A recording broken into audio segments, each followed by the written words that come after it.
அடுத்தது வந்து கீழ்ப்படிந்த ஆபிரகாமுக்குள்ள ஆசீர்வாதத்தை மீண்டும் அந்த 22வது அதிகாரம் 16-17 வாசிங்களேன்.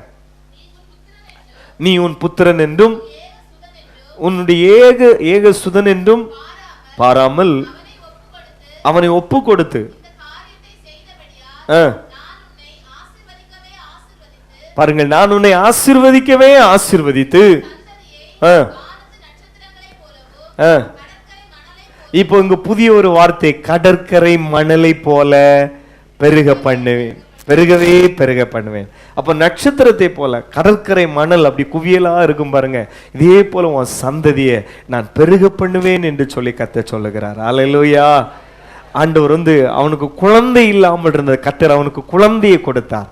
அது இந்த 18வது அதிகாரம் 14வது வசனம். கர்த்தர் அங்க ஒரு நாமத்தை சொல்றாரு, கர்த்தரால் ஆகாத காரியம் ஒன்று உண்டோ என்று சொல்லி அவனுக்கு குழந்தையை கொடுக்கிறார். இப்ப அந்த குழந்தை எனக்கு தான் என்று சொன்னவுடன் அவன் சந்தோஷமா கர்த்தருக்கு கொடுக்கிறான். அதான் உன்னுடைய ஏக சுதன் என்று சொல்லி பாராமல் அவனை நீ எனக்கு தந்தபடியினால ஆமீன், உன்னை நான் ஆசீர்வதிக்கவே ஆசீர்வதிக்கிறேன்.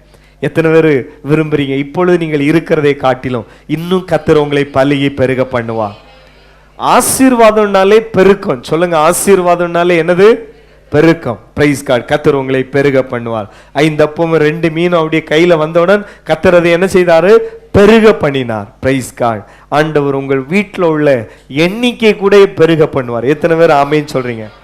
உங்க வீட்டில் இருக்கிற ஆமீன் நபர்களுடைய எண்ணிக்கையை கூட பெருக பண்ணுகிற தேவனுடைய ஆசீர்வாதம். 2 கைகளை உயர்த்தி எத்தனை பேர் ஆமேன்னு சொல்றீங்க? எல் ஷெடாய் என்கிற நாமம் கர்த்தர் உங்களை பெருக பண்ணுவார். Praise God. அல்லேலூயா. கர்த்தர் அவனுடைய சந்ததியோடு கூட இருந்தார். இந்த ஈசா கிட்ட பேசும் பொழுதுனாலும் சரி, யாக்கோபிட்ட பேசும் பொழுதுனாலும் சரி, யோசேப்பிட்ட பேசும் பொழுதுனாலும் சரி, ஆண்டவர் வந்து பின் நாட்களிலே இஸ்ரவேல் ஜனங்களோடு சரி எப்பொழுதுமே ஆண்டவர் நான் ஆபிரகாமினுடைய ஆமீன் பாருங்கள் பண்ணின உடன்படிக்கை நிமித்தம் அப்படின்னு சொல்லி ஆண்டவர் அறிமுகம் பண்ணி பேசுறதை பார்க்கிறோம். ஆமீன். அப்படி அடுத்ததாக பாருங்கள், வாக்குத்தத்த தேசத்தை அவனுக்கும் அவனுடைய சந்ததிக்கும் கர்த்தர் கொடுத்தார். இஸ்ரவேல் ஒரு காலத்துல பாருங்க, அவங்க தேசம் இல்லாமல் அலைந்து கொண்டிருந்தார்கள். இந்த உலக போருக்கு பின்புதான் அவர்களுக்கு மீண்டும் தேசம் என்ன செய்யுது?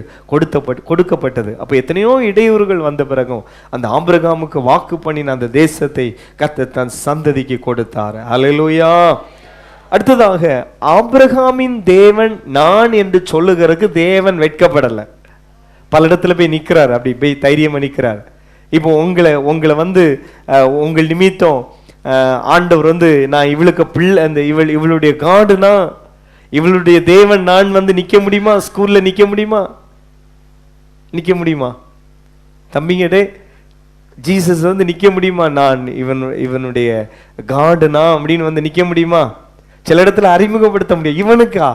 இவனுக்கு காடா நீங்க? இவனோடு எங்களுக்கு தலைவலி ஐயா, இவளோடு எங்களுக்கு தொல்லை. உங்க தெருவில் வந்து நிக்க முடியுமா? ஏய் ஜீசஸ் உங்க கையை பிடிச்சிட்டு நான் இவளுடைய யாரு? காட். வர முடியுமா? வீட்டுக்காரருக்கு முன்னால சொல்ல முடியுமா? அல்லேலூயா.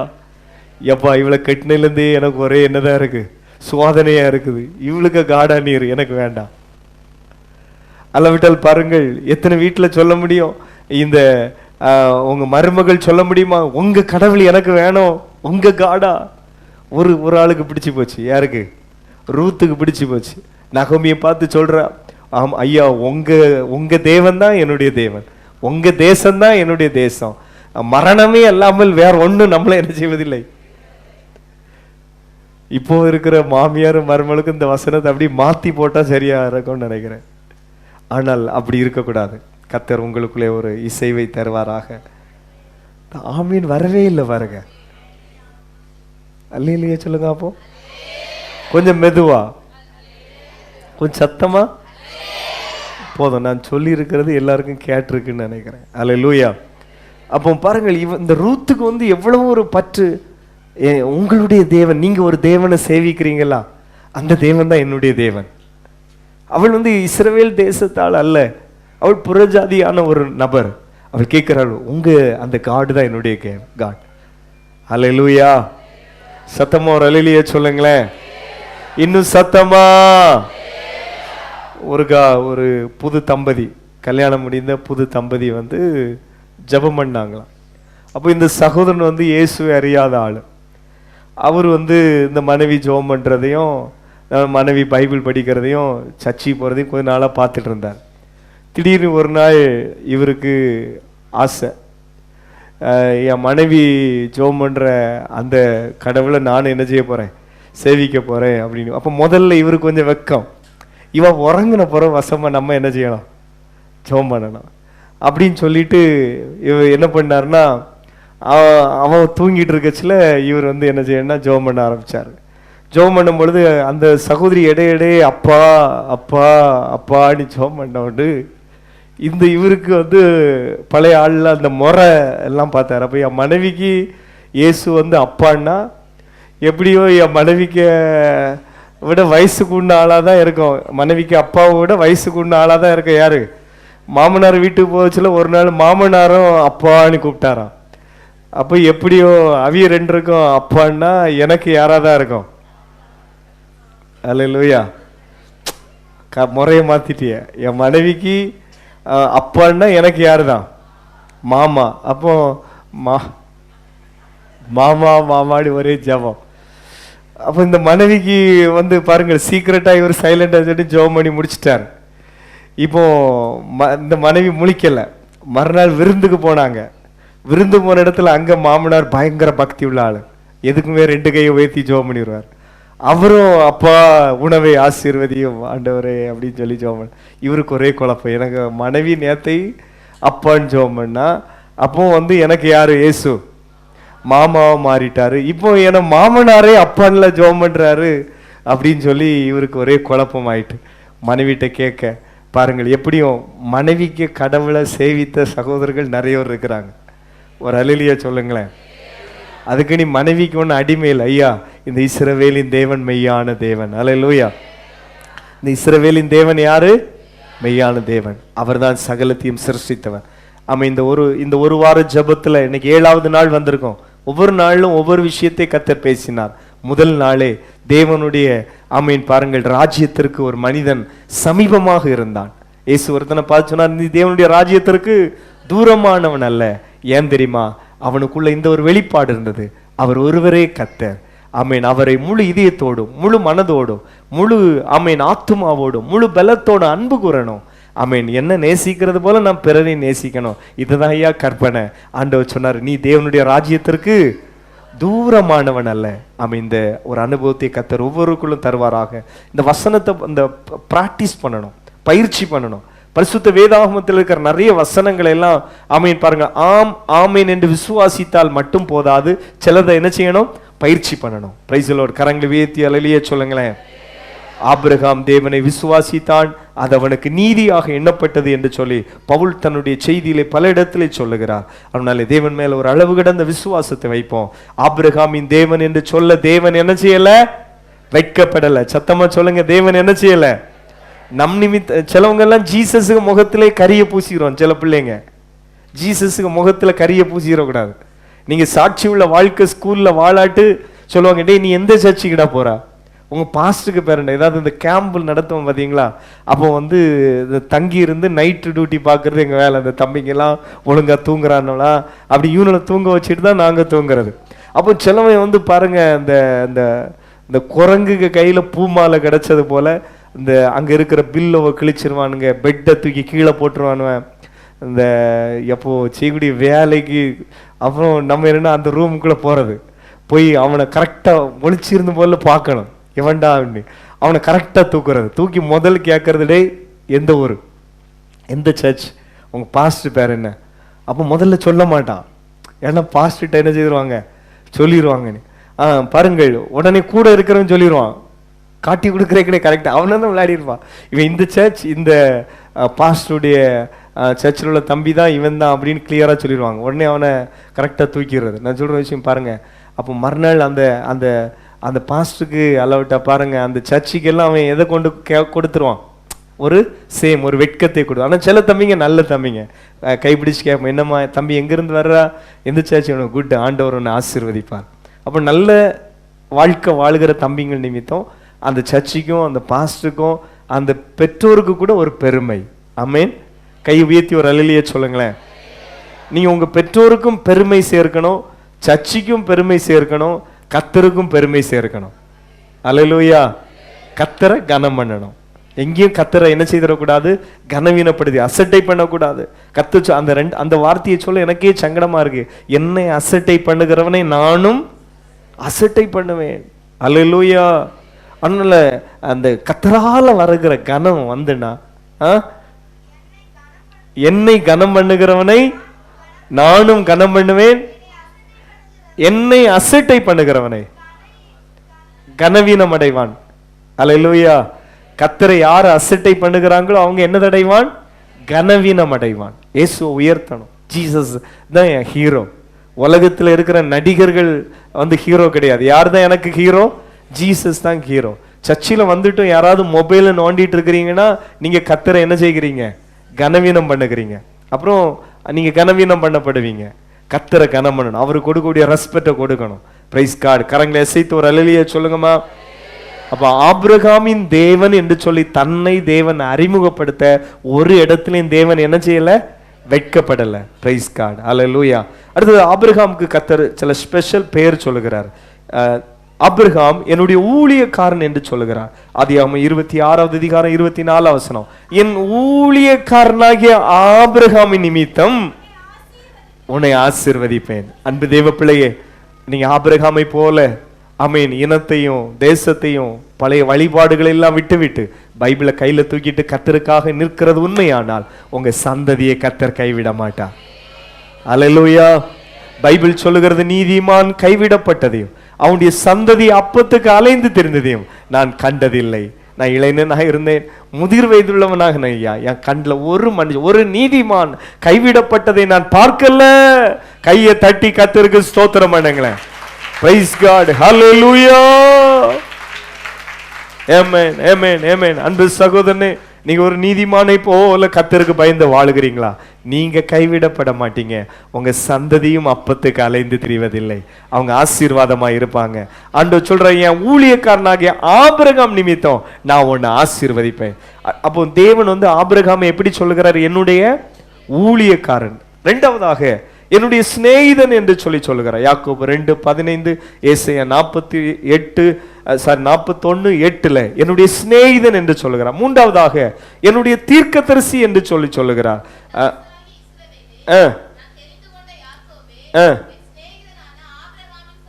என் சிநேகிதனாகிய ஆபிரகாமின் சந்ததியே. சிநேகிதன் ஒரு நல்ல ஒரு ஃப்ரெண்ட்ஷிப். ஜீசஸோடு நம்ம நல்ல ஒரு ஃப்ரெண்ட்ஷிப் வச்சிருக்கணும். என் பெஸ்ட் ஃப்ரெண்டு யாருன்னா ஜீசஸ். ஆமென். எனக்கு எல்லாமே யாருதான்? இயேசு.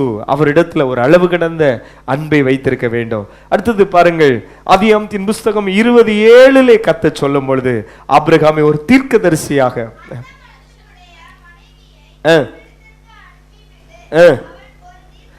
அவன் ஒரு தீர்க்கதரிசி. அல்லேலூயா. ஆபிரகாமை குறித்து ஆமென் பரிசுத்த வேதம் சொல்லுகிறது, அவன் யார்? ஒரு தீர்க்கதரிசி.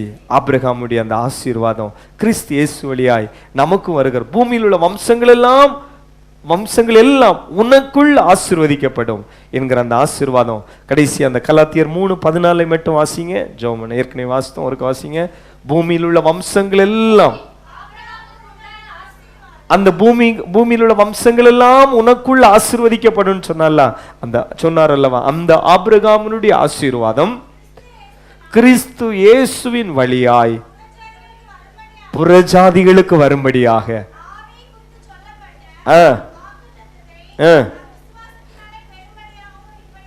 ஆமென். அல்லேலூயா சொல்லுங்களேன். அப்ப அந்த பூமியில் உள்ள வம்சங்கள் எல்லாம் உனக்குள் ஆசீர்வதிக்கப்பட்டிருக்கும். யாருக்குள் அப்படின்னா இந்த ஆபிரகாமுடைய சந்ததியாகிய கிறிஸ்து இயேசுக்குள்.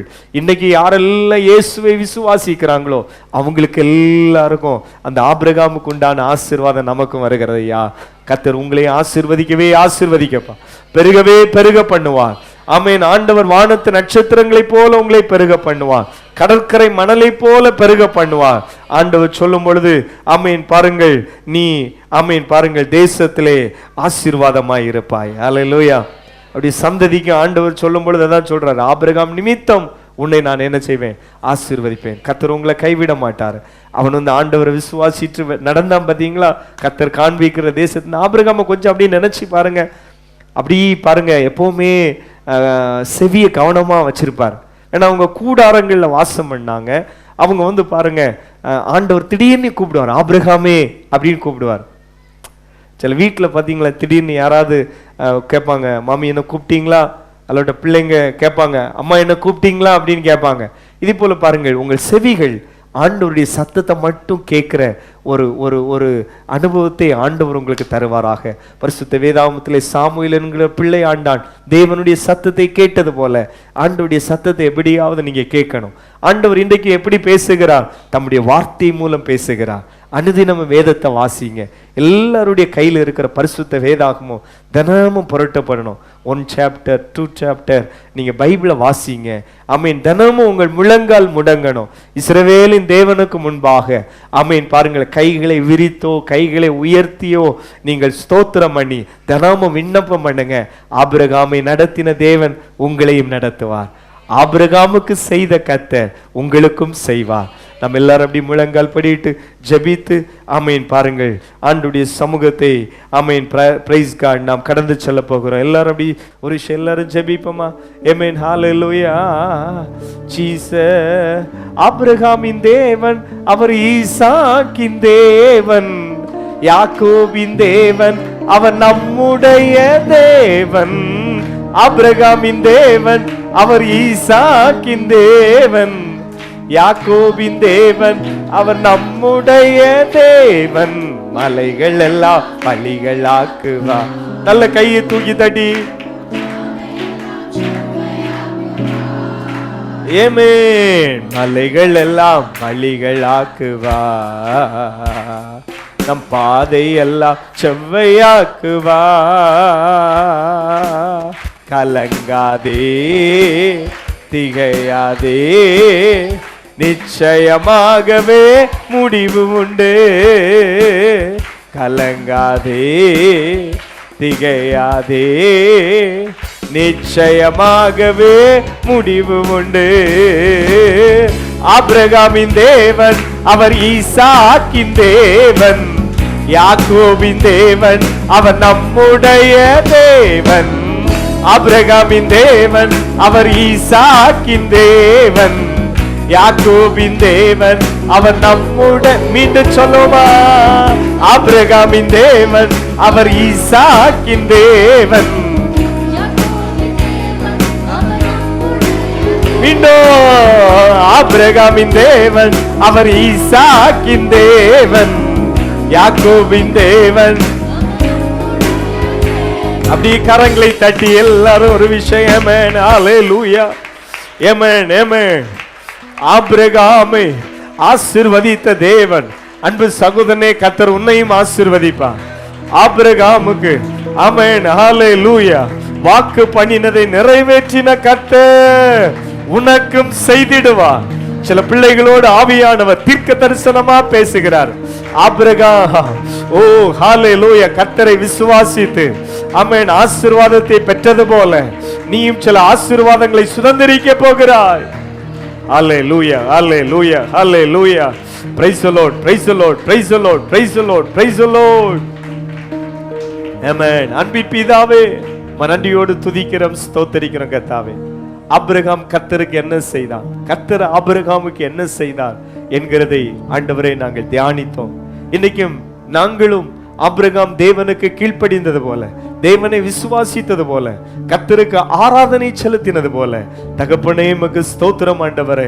இன்னும் அவன் தேவனோடு உடன்படிக்கை பண்ணினது போல ஆண்டவருடைய சமூகத்திலே நாங்கள் பண்ணுகிற ஒவ்வொரு பிரதிஷ்டையும் ஒவ்வொரு ஆண்டவரை அர்ப்பணிப்பிலும் சில ஆசீர்வாதம் எங்களுக்கு வருகிறதே. அவன் விசுவாசித்தான், அது அவன் நீதியாக எண்ணப்பட்டது. அவன் கீழ்ப்படிந்தான், அவனை இன்னும் ஆசீர்வதித்தே. நன்றி தகப்பனே. இன்றைக்கும் ஆபிரகாமுக்கு செய்த தேவன் இங்க இருக்கிற சிலருடைய கரங்களையும் பிடித்து நான் உனக்கும் செய்திடுவேன். உன் பேரை பெருமைப்படுத்துவேன். உன்னை உன் சந்ததிய நட்சத்திரங்களை போல பெருக பண்ணுவேன். Praise God. ஹல்லேலூயா, ஹல்லேலூயா. ஆபிரகாம் நிமித்தம் ஆண்டவரே சாராளை நீர் காப்பாற்றினீரே, தன் சகோதரனுடைய குமாரனை காப்பாற்றினீரே. இங்க இருக்கிற சில பிள்ளைகள் நிமித்தம் முழு குடும்பமும் காப்பாற்றப்படுவதாக. ஒவ்வொருவரையும் ஆசீர்வதியும். சில வீடுகளில் தடைப்பட்டிருக்கிற ஆண்டவரே மக்கு ஸ்தோத்திரம் ஆண்டவரே. ஆசீர்வாதங்கள் இயேசுவின் நாமத்திலே கைகூடுவதாக. S lord. கானானை சுதந்தரிப்பார்களாக, கானானை சுதந்தரிப்பார்களாக. இந்த மாதம் கர்த்தர் எங்களோடு பேசினீரே, இது சுதந்தரிக்கிற மாதம். நீண்ட நாட்களாய் தடைப்பட்டிருக்கிற காரியம் கர்த்தருடைய நாமத்திலே கைகூடுவதாக. திருமண தடைகள் கர்த்தருடைய நாமத்திலே மாறுவதாக. கற்பத்தின் கனிகள் கர்த்தருடைய நாமத்திலே உண்டாவதாக. வெளிநாடு பிரயாணங்கள் வாய்க்கப்படுவதாக. வேலை விஷயங்களை அதிசயம் செய்ய.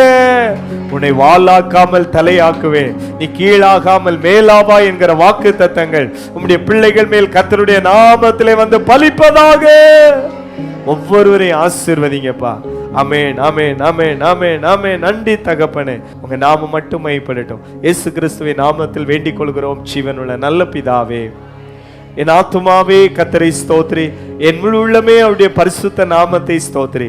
என் ஆத்துமாவே கர்த்தரை ஸ்தோத்திரி, கர்த்தர் செய்த சகல உபகாரங்களையும் ஒருபோதும் மறவாதே. ஆமென்.